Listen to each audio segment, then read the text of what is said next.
નમસ્કાર મિત્રો, સ્વાગત છે તમારું આજના તાજા સમાચારોની અંદર। તો મિત્રો આજે આપણે આજના આ વિડીયોમાં આજના મોટા અને તાજા સમાચારો વિશે મિત્રો આ વિડીયોમાં વાત કરીશું। તો જે પણ મિત્રો આપણી આ ચેનલની અંદર નવા આવ્યા છે તે મિત્રોને મિત્રો ખાસ વિનંતી કરીશ કે ચેનલને જરૂરથી સબસ્ક્રાઈબ કરી લેજો। આજના મિત્રો પહેલા સમાચારની વાત કરીએ તો મોદી જીતતા જ દેવા માફ થશે। તો મિત્રો ચૂંટણી જીતીને નરેન્દ્ર મોદી વડાપ્રધાન તરીકે તેમણે શપથ પણ લઈ લીધી છે। તો મિત્રો તેમણે પીએમ સન્માન નિધિ યોજના અંતર્ગત મોટી જાહેરાત પણ કરી દીધી છે। તો સૂત્રો અનુસાર એવું જાણવા મિત્રો મળી રહ્યું છે કે ટૂંક જ સમયમાં ખેડૂતોને મોદીજી નવી યોજના બનાવી શકે તેવા મૂડમાં છે। તો મિત્રો દેવા માફ અંગે પણ તે હોઈ શકે છે અને ટૂંક જ સમયમાં ખેડૂતો માટે મોટા સમાચાર પણ આવી શકે છે। એટલે કે મિત્રો 2000નો હપ્તો ખેડૂત ભાઈઓના ખાતામાં ટ્રાન્સફર કરવામાં આવી શકે છે।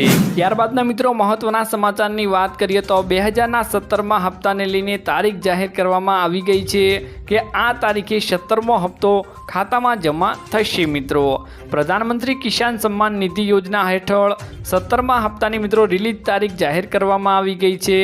18મી જૂને પીએમ મોદી તેમના સંસદીય મત વિસ્તાર એટલે કે મિત્રો વારાણસીમાંથી દેશના 9.3 ખેડૂતોના બેંક ખાતામાં 2000 રૂપિયા ટ્રાન્સફર કરશે। ખેડૂતોના ખાતામાં મિત્રો લગભગ 20,000 કરોડ રૂપિયા મોકલવામાં આવશે। ત્રીજી વખત મોદી સરકાર બન્યા બાદ પીએમ મોદીએ સૌથી પહેલું કામ કિસાન સન્માન નિધિની ફાઇલ પર હસ્તાક્ષર કરવાનું કર્યું હતું। બધા ખેડૂતો માટે આ સારા સમાચાર મિત્રો કહી શકાય। ત્યારબાદના મિત્રો મહત્વના સમાચારની વાત કરીએ તો ગુજરાત સરકાર ખેડૂતોને આપશે અડધા ભાવે ટ્રેક્ટર।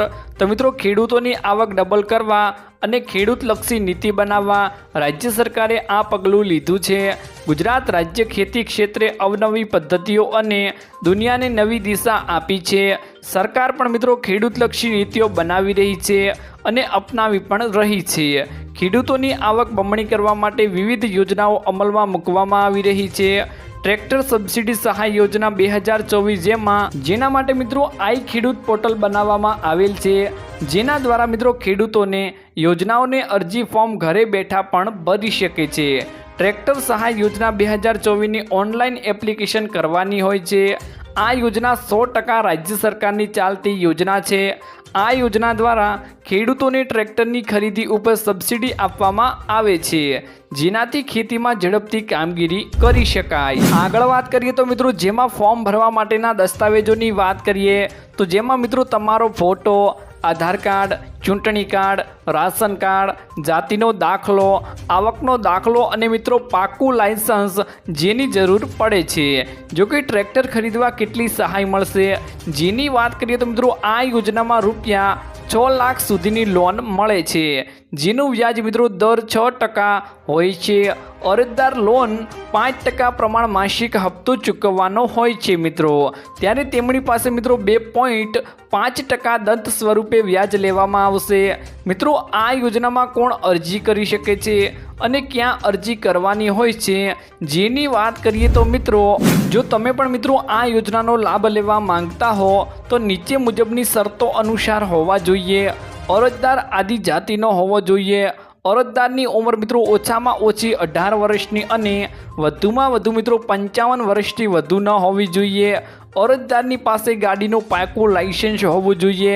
ગ્રામ્ય વિસ્તારમાં રહેતા અરજદારની વાર્ષિક આવક રૂપિયા 1,20,000થી ઓછી હોવી જોઈએ અને શહેરી વિસ્તારમાં રહેતા અરજદારની વાર્ષિક આવક 21,50,000થી ઓછી હોવી જોઈએ।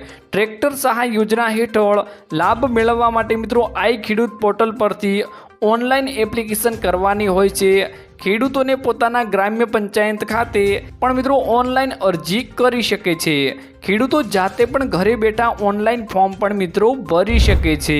ત્યારબાદના મિત્રો મહત્વના સમાચારની વાત કરીએ તો દેશમાં 1 જુલાઈએ રજૂ થશે સંપૂર્ણ બજેટ। તો મિત્રો 1 ફેબ્રુઆરીના રોજ નાણામંત્રી નિર્મલા સીતારમણે વર્ષ મિત્રો 2025 માટે વચગાળાનું બજેટ રજૂ કર્યું હતું। જોકે મળતી માહિતી અનુસાર હવે નાણામંત્રી 1 જુલાઈના રોજ દેશમાં મિત્રો પૂર્ણ બજેટ રજૂ કરી શકે છે। 24 જૂનથી મિત્રો 3 જુલાઈ વચ્ચે સંસદનું વિશેષ સત્ર યોજાઈ શકે છે। 26 જૂને મિત્રો 18મી લોકસભા માટે અધ્યક્ષતાની પસંદગી કરવામાં આવશે અને રાષ્ટ્રપતિ 27 જૂને સંસદને સંબોધિત કરી શકે છે. મોદી મિત્રો 3.0માં નિર્મલા સીતારમણે ફરી નાણામંત્રી તરીકે જવાબદારી મિત્રો સોંપવામાં આવી છે. ત્યારબાદના મિત્રો મહત્વના સમાચારની વાત કરીએ તો મહિલાઓને 12,000 રૂપિયાની સહાય મળશે. જેની મિત્રો ડિટેલમાં વાત કરીએ તો નમોશ્રી યોજનાને નક્કી કરેલ કેટેગરીની મહિલાઓને પ્રસૂતિમાં મિત્રો સહાય આપવામાં આવશે.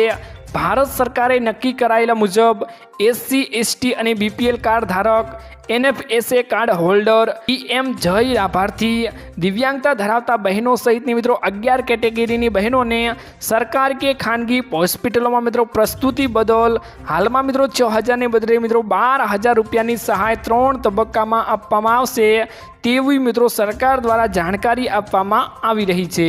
તો મિત્રો આજના આ વિડીયોમાં આટલું જ હતું. મળીશું એક નવા વિડીયોની સાથે.